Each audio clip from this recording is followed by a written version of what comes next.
agonizing. I'm so impatient for stuff like this. Yeah. Andy, I hate it. I just hate it. And then I let it get to me, and I'm just stewing while I'm like pushing on this, because you're melting, you're blasting water at this ice chunk, Right. and you're going like an eighth of an inch every 10 seconds. It's like, I don't even get information what we talked about. It's fine. today's we're going old school MTGA today. I just hit record and Andy doesn't know what we're going to talk about. So Here we are. here we are. So we were talking and texting over the weekend, and you know that for like the last month or so, this is an admission of guilt, and with I want everybody listening to know that this is I'm fully embarrassed by this, and I don't get embarrassed, but okay, here we go. Here's the story. About a month ago, we had some really good winter happening here in Minnesota. It was end of January, first part of February, maybe. Yeah. And I came out to the shop, and I saw water on the floor around my floor drain of where my boiler goes into. And I'm like, shoot. Why is there water on the floor? And I knew exactly what it was. And if you're not from Minnesota or the cold climates, key in on something. I have a bathroom out in my shop. I this winter finally, after 2-3 years, installed like a service sink kind of situation, like a laundry tub basically. And there's a hand sink in the toilet. That's my plumbing. I have a hose. I can run water to floor drains that go outside.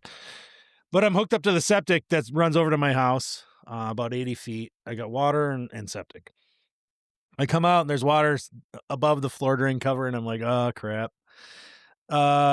That cold weather, here's where it comes into play. My sewer line, my drain line coming from the shop over to the house was frozen, because the only thing that was going down it for like a couple of weeks prior to this, while we were like 35 below at night, by the way, air temp at night for multiple days in a row was hovering around the 25 to 40 below temp range. Right. And cold during the day, but warmer than that. Either way, still way below zero. My line had froze because I just had condensate running out of my boiler down at like a steady trickle. And if you don't know why that's gonna freeze, it's this. It's basically distilled water. There's no heat in it. There's nothing. We're not flushing waste down the line that causes some heat and bacteria and things like that. Yeah. We're just like slowly pouring this condensate out of the boiler at a steady pace, 24 hours a day. Yeah. My boiler basically runs 58 minutes out of every 59 or 60 in an hour. That's a fact, actually. So, and your waistline goes from your shop to your house, which then goes from the house to the septic. It does. Yeah. So I'm like just above the basement floor is the elevation that exits my house. Got it. Like 8 inches above the floor in the full basement. Sure. And then it runs across the yard, pops up vertical into through the floor of the shop. So, and it's a 3-inch line. Sure. It's all it needs to be, and PVC. And about 1.5 feet away from that is my water line, insulated PEX A. But anyway, so I get out to the shop and there's water on there. I'm like, oh crap, my sewer line's froze. And I know how to fix it, but it's a real pain in the butt. And thankful that it's just clean water, not waste. Because I hadn't used I had been gone and I hadn't been out here much. I'd been, working. And so I ran a hose. So what I was going to do is I gotta jet this thing out basically with more water is what I'm going to do. I'm going to shove a line down through the clean out, and it's going to, 1/2-inch PEX line is how I do this. And I shove it down till I hit the ice, and then I have a hose hooked up to the PEX line, and I'm just going to blast water at this ice plug. That's how I have had success in fixing this problem. I don't have a big jetter that will take care of this. I do have a small jetter, but it's like a suitcase toolbox type of jetter that you would do like a small branch arm on a sink or something like that. Okay. So I don't have a mainline machine. And so I go grab a hose, and I have this piece of PEX kind of coiled up in the corner. I've done this multiple times with other projects. throughout the years, and I've just held on to the same piece. And on the end of that PEX, I have a boiler drain, just shark bited on the end of it. I'm gonna hook my hose to that, and I'm gonna shove water down this pipe and blast the ice away slowly but surely. And I get everything hooked up, and I'm gonna run the water out of my hose connection right above the cleanout. Literally, it's like 2 feet away from it. Yeah. On the wall, strapped to the wall, is this hose faucet that I can connect the hose to. And I do that, and it turns out that I can't connect I can connect it, but there's no water, because now also not just my waistline is froze, but my water line is too. And mind you, that this is frozen about 5 feet down. Yeah. Okay. Typically in Minnesota, we're burying things, 5 to 8 feet deep. This Sure. elevation only allows me to be about 5 feet. 4.5 to 5 feet down, Okay. underground, to make it over my shop, have the slope, everything like that, because of where it exits my house, right? We had lost enough snow through some warmer periods over the weeks prior to this, and where my waistline runs over the house, there's a hill. Okay. So the snow had melted away. That snow acts as an insulator, and then we had that 30 plus below zero temps, right? Right. So now I got no water in the shop. I'm just finding this out, and I have to fix this drain line because I need to run my heat, and the boiler is going to produce about 5 to 10 gallons of condensate every day minimum, and it's got nowhere to go.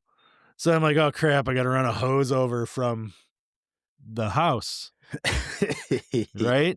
And I'm like, okay, so I'm running this long ass hose. I have a hose faucet in my garage. My garage is heated on the house. I run this long ass hose over there, across my frozen yard. It's like 20 below when I'm doing this. Just so I can get water to jet the sewer line out. And I do it. And there's honestly, it was like 15, 16 feet of ice in this 3-inch line. You imagine how much. It had been freezing for days, and I didn't know. It was just filling up with condensate. And you think about that, if it's 20 feet out, 5 feet down in 3-inch, that's, a few hours of runtime before it even backed up to the floor drain. Oh yeah, that's a few days, right? Days of. Luckily, I didn't flush the toilet or anything in that point in time, right? Luckily, because now as I do this, the water just comes out of the clean out in the floor. Like I'm blasting water against this ice chunk, and it's just bubbling up and going over to my trench drain. So thankfully it's clean water. But I work on all that. I get it all freed up, but I still got a frozen water line. And this is like a month ago. But I had heat, and that was most important. I'm hesitant to deal with the water line, and at the time I didn't really have the actual free time to do this. So I left it, and I left that frozen water line for I'm embarrassed to say this, but until this weekend when I was calling you saying, "Hey, I'm going to work on my water line. Wish me luck," Right. Because you got to cut the line. I had to order some 3/8 PEX because, or no, I think I had it, but either way, I'm going to shove this 3/8 PEX down my 3/4-inch PEX line. I can't thaw the line. I wish this is where copper would have been a nice thing to have. Sort of. I probably would have broke the copper, but had it been a copper line, I could put the welder on there and I could thaw the line out. But you can't do that with PEX because it's not a conductor. So I'm going to shove this 3/8 PEX down my 3/4-inch PEX line. I'm going to do this whole thing all over again. Basically the same thing, but it turns out there was like 30 feet of ice in my water line. And thankfully, it being PEX A, it expanded instead of split. Now, I'll be the first one to say, I think that water line should probably be replaced, to be honest with you, but I'm not digging it up, and I'm going to leave it. It's not leaking. It expanded. It didn't break. I'm so lucky. I got thinking about something, actually, as you were just talking about this, about pushing the thing in there. What you should put a heat tape in there. There's a company in the line. Yeah, it's called Heat Line. They do a retro line heat tape, and it's got a poly tee, like a compression tee that has the cord hanging out of it, and you can slide this thing down there. It says it can be pushed into pipes up to 300 feet in length. In the water line. Right inside of it. I've got a customer at the lake that has one because they're getting lake water, and their poly line literally runs on the surface of the ground out into the lake through the ice and then 100 feet out into the bottom of the lake, and it doesn't freeze. Wow, really? Yeah, That's interesting. I'll send you the link. But Yeah, anyway, please do. No, because I'm that gonna might look be an into that. option there on the drain line. I mean, I wonder if you could do something similar on the drain. Well, a couple things you can do on the drain, and actually, I wouldn't do anything. Here's how you fix the drain situation. Right. I've done this for years. I didn't do it at my shop because I didn't actually think it was necessary at all. We've had enough snow to insulate that ground out there to keep this from happening, and we don't typically get that cold for as long as we did. But it could happen again. I could also put some straw bales down on the ground. That way, if we do lose snow, we've got some insulation there. Yeah. Okay. But how you fix the drain line, in my opinion, in my situation, is this. Instead of trickling condensate down for long periods of time, I could dump it into like a sump. I could just make a sump or use one of those sealed baskets or whatever, and have that sump work off a switch that would be dumping like 5 gallons at a time instead of just a trickle. Right.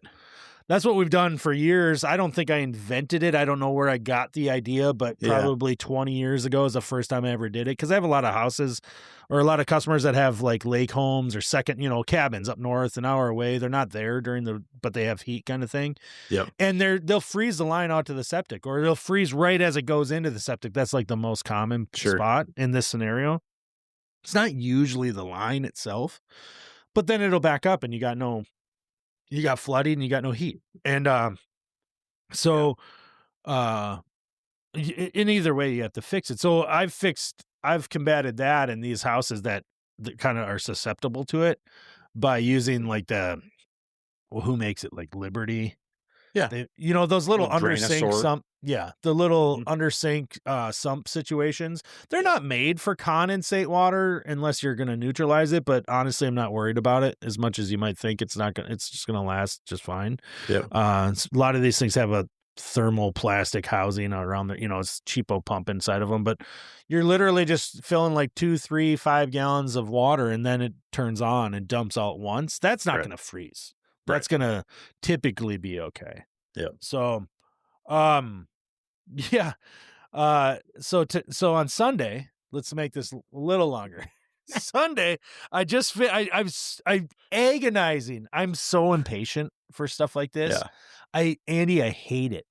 I just hate it. And then I let it get to me, and I'm just stewing while I'm like pushing on this, because you're melting, you're blasting water at this ice chunk, right? And you're going like 1/8 of an inch every 10 seconds. It's like most. Paint dries faster. Yes, let's call it that. Yes, it's so annoying, and then I get this. So I started doing it with cold water because I'm an idiot. Instead of running my hose from my house, by the way, remember I have this hose run across my yard to do this, like 100 feet of hose to do it. And I hooked the hose up to my combi boiler now because I'm like, well, I can make hot water, you dummy. And so that sped it up a lot. We got through the breakage, or the ice blockage, but it was like 20 plus 30 feet, something like that. Got water running back out to the shop. I'm like, heck yeah. And I look over, and as I'm doing this, all the water is just spilling out on the concrete floor, going over to my trench drain, kind of spreading around. It's a little bit messy, but it's not hurting anything. And then it wants to run over to the floor drain under the boiler and stuff. And then I look over and I'm like, oh yeah, I got the water line going, but my sewer line was frozen again. I didn't even know it. So it had been filling up with ice this whole time for however many days. Cause again, I'm not using my plumbing and it's still cold. It had froze again. So I just spent like an hour and a half to thaw this water line over. I got water to the shop and I'm like super proud of myself. I'm like, heck yeah, I rule. O'Doyle rules. And then I look over and the sewer line's broke or frozen again. So now I got to work on that. But this time I got water, right? So like at least I got that going. And we get the boiler going, or we get the sewer line unblocked, and now I'm back up and running. But I tell you, I don't know. Do you ever have any issues with your plumbing coming out of your shop at all? No. So, and mine, surprisingly, I don't. Well, I don't have any condensate. Oh yeah, Electric because you're on an boiler. electric boiler. But my shop goes out at about 4 feet Yeah. deep. I don't drive over that section a lot, but it does freeze that, Yeah. But it goes Driving out. over it makes it worse. Yeah, it goes out 4 foot deep and then drops to like 26 feet deep, like 15 feet out. It goes out like 8 or 10 feet and then on a 45-degree invert for another 30 feet. Ooh. At this, like at 45 degrees down for it's deeper. I don't, maybe it's not 30 feet down over, but it gets deep. And then Where goes does it in exit the shop? Over by the studio there? right on in that the, end? yeah, right in the Okay. bathroom. Yeah. Yeah. But the water line, well, and I dug the water line in, it's like 8 feet deep and it goes right down the middle of the driveway and I drive over it all winter long, and I've never had Yeah. issues with it, but I wish mine was deeper. That's Yeah. the fact of the matter. I think I can make some changes, maybe bring in a little bit more dirt and change the landscape a little bit. Yeah. That might be what's needed, actually. yeah. So, Well, so you sent that link. Yeah. Of course, this doesn't help anybody else, but what is this called? heat line. Heat line. This is the same one that my customers used. Okay. And so it's basically you just cut the poly line off and plug this thing onto it. And So will this work? Am I going to have to put in some kind of different pipe? Or is this I have PEX coming out of the floor. yeah, you'd have to look. I don't know what does it say? Maximum pipe size. Oh, polyethylene. It is for polyethylene piping. Yeah, but is the OD of poly the same as the SDR of like PEX? I've never measured it. I don't think it is. I Okay. think they're different. Yeah. So I mean, you may have to just put a little transition piece in your PEX, Right. which would be a pain. But if this may be a solution that keeps your water line from freezing, Yeah. So it just has this like a rigid cord that you could push, kind of like a camera. Yep. Line, like a sewer camera line, kind of rigidity to it. It looks like. Yep. Interesting. I had no idea this existed, to be honest. Yeah. This is the first time I'm hearing of this. And this is I'm glad I told you this story because this is fascinating. I have so many customers that could benefit from this. Right. GFCI Yeah, like I said, protected plug end. Awesome. well, be worth checking out anyway. 3/4 inch ID to 2-inch ID. They've got multiple models to choose from, right? Yep. Up to 300 or at max length, 550 feet. That's a long way. So this whole line, does the whole cord heat or is it the end? No, the whole cord does. It's just it's like a heat tape, but it's built to be inside a water line. That's really cool. I'm excited to know about this. What do you have any idea how much it cost? No clue. And you may you may even get in touch with them and see they may have something that they have the ability to adapt to PEX because I'm sure. I'm looking at a picture. I see one with a FIP or MIP. So you could just you could make your own piping configuration and plug this thing right into it. There you go. Very cool. That's work. I'm excited about it. Company. Yeah. Anyway. Yeah. No, that's cool. I'm gonna look into that. Yeah, a little BS session here. I wanted it. It wasn't super exciting, but that's how I fixed my sewer line and my water line, and now I have plumbing again. And I will tell you, so that day I washed my van because my van was looking so gross, and I think that's actually what motivated me to finally be like, you know what, spring in Minnesota has a way this unique ability to be way farther away than you think it is, even as if you're looking outside and suddenly you have a 40-degree day or 50-degree day. It's March and even into April, we could see quite literally snow events that'll be a foot or more. I mean, it's that time of year for us to actually get some heavy, big snowfalls, which means we're not done with winter, although maybe the cold temps are kind of behind us. Cold is relative, Minnesota cold is probably behind us. I really hope we are, because our trees have literal green buds on everything. Really? It's freaking insane. Wow. Sunday it was 54 degrees out. Yeah. Bluebird. Well, it's warm sunny. here now. I Yeah. think it's going to be It's like kinda 50 crazy. today, maybe.